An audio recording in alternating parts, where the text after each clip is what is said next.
Hello everyone, your normal host isn't here today. Thankfully, you have someone much better tending to your little baby needs.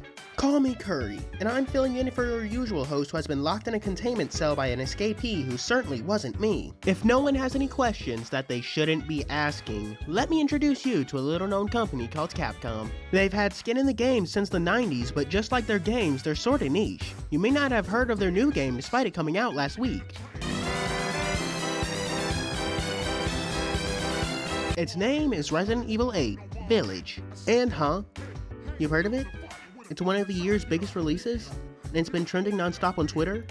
And Capcom has multiple legacy titles extending across multiple genres that people respect and fawn over. Well, excuse me, princess, I don't care if it's not a Capcom reference. I'm just realizing I don't know what Capcom is.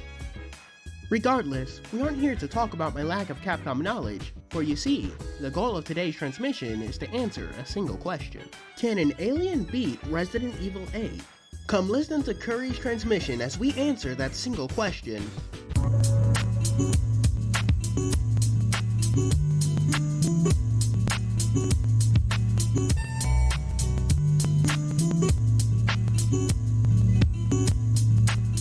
We start the game and we are treated to a lovely little story about a papier-mâché girl who has clearly never learned the concept of stranger danger. She takes the blood of a bat, a dress from a spider, a fin from a fish, and finally a gear from a horse. I hate to be Bad News Bear, or Bad News Horse I guess, but the gear wasn't a gift and the forest creatures are pissed. Pooh Bear and bitches pounce and the story abruptly ends, bringing us back to reality. I can only assume the story was some sort of German folktale cause that's childhood trauma in a can, or book I suppose. We play as Ethan, everyone's favorite moldy boy from Louisiana, and it's our wife Mia reading that story to our daughter like the bad mother she is. Like an even worse mother, she gives Rosemary to us despite Ethan saying he wants to put her down. Did you say something? Nothing. I'll put her down. And to be fair, that would have saved Ethan's hands a lot of trouble. We get lost, fuck around a bit, and even find a bouncy ball. Yeah! Oh, it's stuck in a corner. Never mind then. We find the crib and put the baby to rest instead of killing it. It just seems like a better idea. We free the ball, but an invisible wall prevents it from coming with us. We're busy mourning our loss when everything suddenly goes to shit. Mia! Our wife gets shot and our baby gets kidnapped, and you know what? It's no big loss. Mia sucked and the baby was lame. However, I do take offense to blowing a hole in my wall and walking around without taking your shoes off. Like, come on man, you're tracking mud everywhere. We find that the culprit of these crimes against homesteadery is Chris Redfield, who's been dilfing it up I see.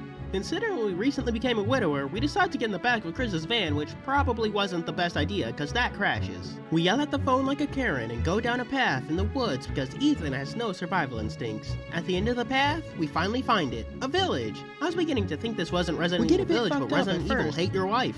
Putting our inner boomer aside, Ethan continues his habit of investigating fucked places until we get jumped by a wolfman, and I'm gonna be honest with you here, it doesn't go too well.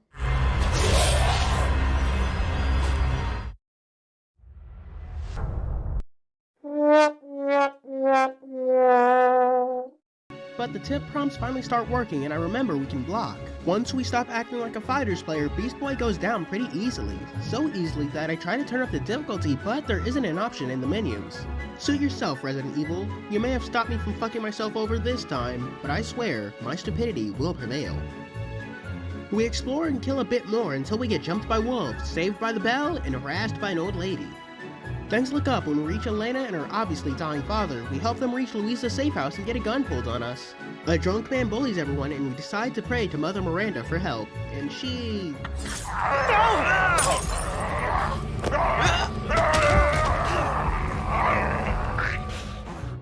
doesn't respond too kindly. Ethan probably would have died then and there if Shotty didn't have the blick. Let him go! Elena? I said no! This act of patricide earns Louisa the much-esteemed Girl Boss of RE8 award. She doesn't keep it for long because she dies as we try to escape a fire. A shame really, but at least the position of Resident Evil's Resident Girl Boss is open again. We fix the door and make it to the castle at the end of the hill. We're about to take an elevator ride up when we get attacked by Magneto if he was played by Johnny Depp. He knocks us out and drags us to a church where we meet the four freaky fuckos.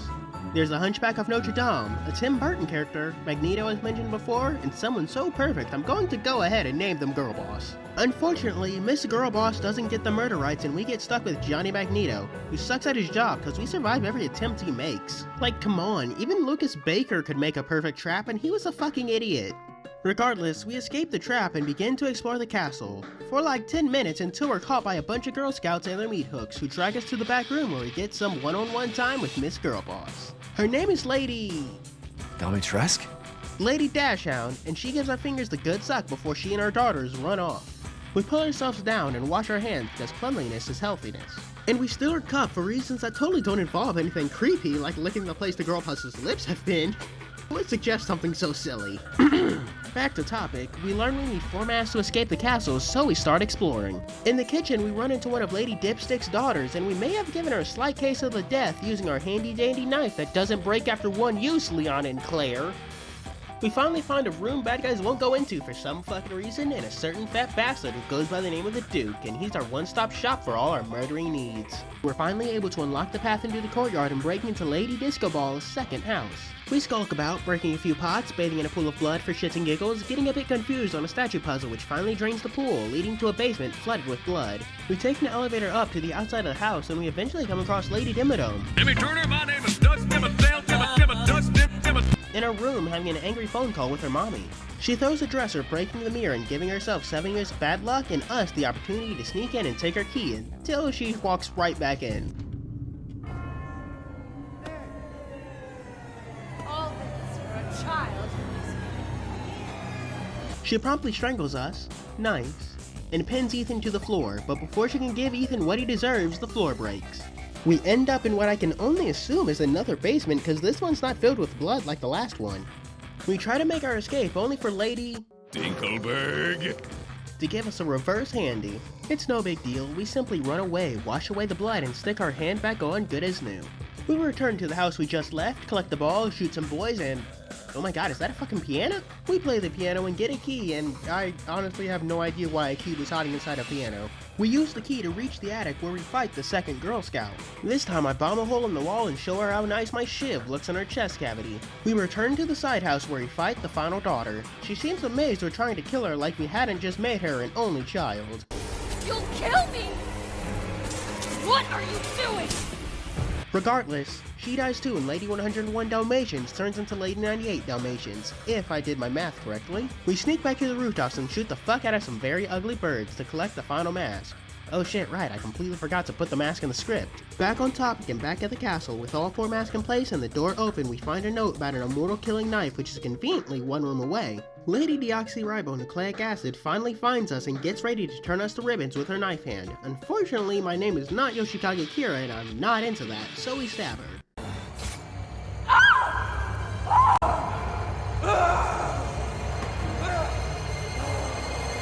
She likes getting stabbed even less than she likes getting her daughters murdered, so she transforms into a creature with a face I'm gonna have to censor. Despite her new appearance, I'd still hit it. Unfortunately, Mommy becomes a bit too dommy, so we have to firmly establish our boundaries. We fall down a hole, she dies, and we take a bust of her bust. And we steal a flask just to rub salt in the wound. Let this be a lesson on boundaries. We meet back up with a crazy old lady who isn't helpful in the slightest, but her winged key sure is, and we use that to continue on. We meet back up with a duke who explains that the flask isn't just a flask. It's a dumb baby jar which contains pieces of our dumb baby, Rose. He explains that by getting each jar we can reconstruct Rose, and Ethan seems surprised to learn that his baby ain't normal. Like, come on dude, your wife has to take medicine because of the fungal infection and you can reattach limbs like they're made out of fucking Legos. Why would your daughter be normal? Anyways, the Duke tells us to head to the house with the red chimney. We begin our search for the house, collecting a new pistol I don't care about and shooting a few Lycans I care even less about. The only problem is the armored Lycan we run into and he fucks us up, but we make it to the house with the red chimney and craft the 4-winged key. With a new key in hand, the Duke gives us the rundown. Kill the 4 lords to collect their souls, collect their flask, and stop the undead curse, save our daughter. Similarities aside, we head towards the Bienvenido's house. We reach the spooky house and explore the basement where we find the second Lord Soul. We go for the flask, the doll goes for the lights, and like that, all our items are gone, which is pretty fucking lame. We feel up a wooden woman, but it's okay because it looks like our dead wife. We also take her ring, which has the door combination so we can leave the room. We solve a really cool puzzle about a music box and solve a less cool puzzle about the doll's homemade movies. We make some progress, find some scissors, open some doors, get a key which is hidden down a well, which is an even weirder hiding spot than a piano. When we get back, we are treated to the world's ugliest baby, and I am very much including Rose in that list. We hide in some lockers like this is alien isolation, and the baby is too stupid to look inside, so we're Gucci.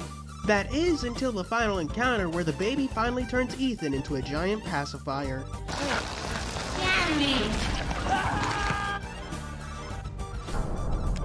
We managed to evade the baby this time, barely managing to make it to the elevator to confront Donna the doll. She challenges us to a game of drugged hide and seek. We struggle a bit, getting shanked by our friends twice, but we find that dastardly doll and shank her back.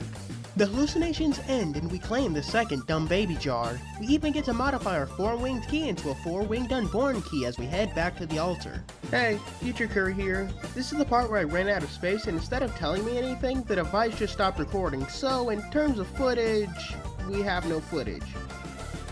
Thankfully, this was mostly busy work of channeling our inner Jill or Chris depending on who you picked in Resident Evil 1, and killing the Alpha Lycan with a nade launcher before we head to the mill.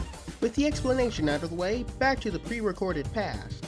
We cut our way through some gross goopy goo and arrive at a windmill. We even find the labyrinth, but we never find the ball, so who cares, and we take the elevator down into the depths.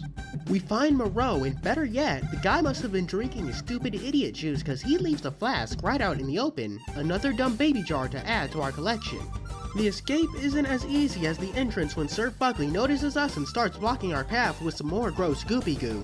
We run away, finding a boat key, murder some zomboys, and get an achievement for a clever pipe bomb before finding the boat not too far from a note that warns of a giant fish monster. Downriver, we find a military outpost filled with military men, led by Sir Dilf himself, Chris Redfield. He tells us to stay out of this like he didn't involve me by murdering my wife and kidnapping my child.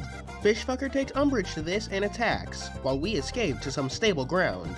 Fish Freak crawls out of the water to whine at us, but thankfully falls back in.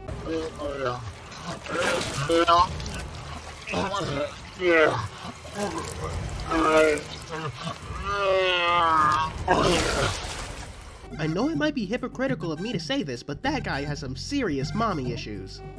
Up the path, we find the Duke, who helps us upgrade our guns before we continue on our fish-killing journey. We run from the fish some more, dying more times than I'd like to admit to find a crank that restores the windmill and therefore lets us drain the water.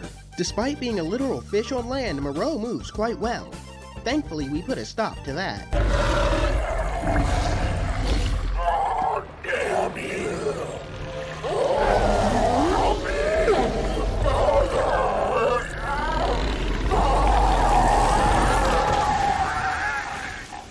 He died as he lived, grossing the fucking shit out of me. We make our 6-winged fetus key and get a call from Johnny Depp, daring us to venture to the strongholds for his flask. Depp's invitation is nice, but there's no rest for the busy. To make a very tedious story quick, we find Wolfsbane, sell some guns to make room for it, we use the crank to let down the drawbridge and light things on fire, we find a little outpost in a cave that says something about the Baker Ranch molds where we get attacked by to run away like a little sissy baby, so we're fine. We upgrade our guns, cook up some grub, and get back to the story. We follow Depp's very useful signs to the Lycan stronghold that's absolutely crawling with them bitches. It wasn't like that when I was done because I killed them bitches so hard they died of death.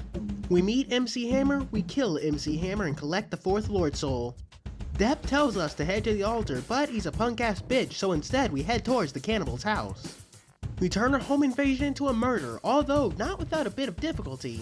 We learn that Ethan is way too comfortable with raiding a cannibal's pantry before we head to the altar, where we finally collect the Lord Vessel, Giant Chalice, and move it from one hole to another. We finally head towards Heisenberg's factory and he's quite welcoming at first. He explains that he wants to use Rose to kill Miranda, but Ethan tells him his Johnny Depp impersonation sucks and he takes offense to that. You're futile.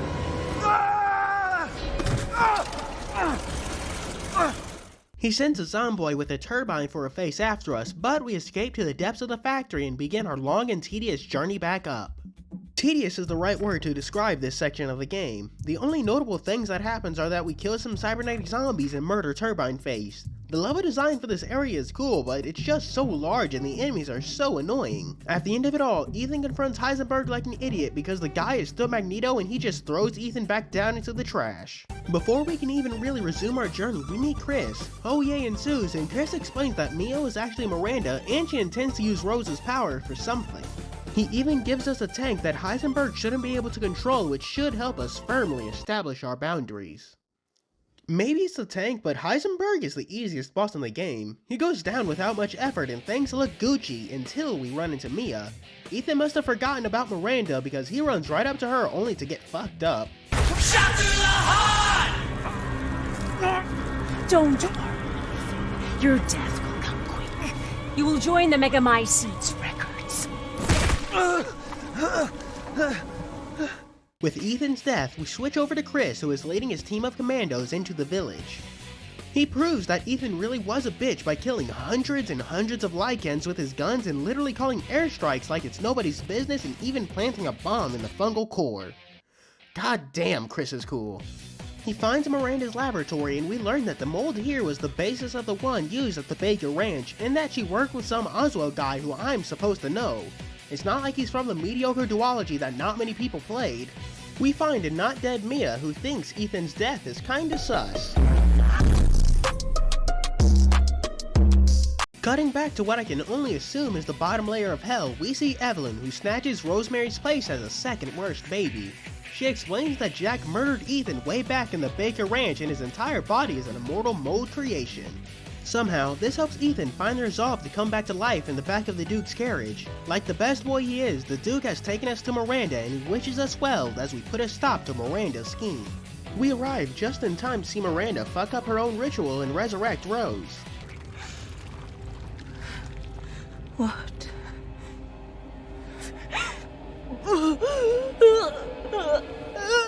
Right in time for us to step in and teach her what healthy parent-child boundaries look like. And oh, seems like this will be harder than we thought. With the power of friendship, love, and these guns I found, we kill Miranda and escape the castle, which is crumbling much like our body. Thankfully, Chris is here to make sure the Ethan and Chris ship sails to new romantic heights. He helps until we can go no longer and takes Rosemary as Ethan detonates the bomb and puts a stop to the moldy threat. The credits roll and we get the rest of that storybook as an older Rosemary closes out. As we click through the mindless pop-ups that happen after we beat the game, we make our fatal mistake by skipping right past the completion screen. I told you at the beginning, my own stupidity would fuck me over. Now how am I supposed to share my achievements with all of my 0 followers on Twitter? And despite that failure, we still succeed. And to answer the question that is the entire purpose of this video, yes. Yes, we can beat Resident Evil 8. Like, subscribe, leave a comment, and share it with all your friends, cause the algorithm loves it when you do that. As for me, I better get out of here before Fury gets out of containment. The universe smiles upon you and all that good stuff. This is Kuuri, signing out.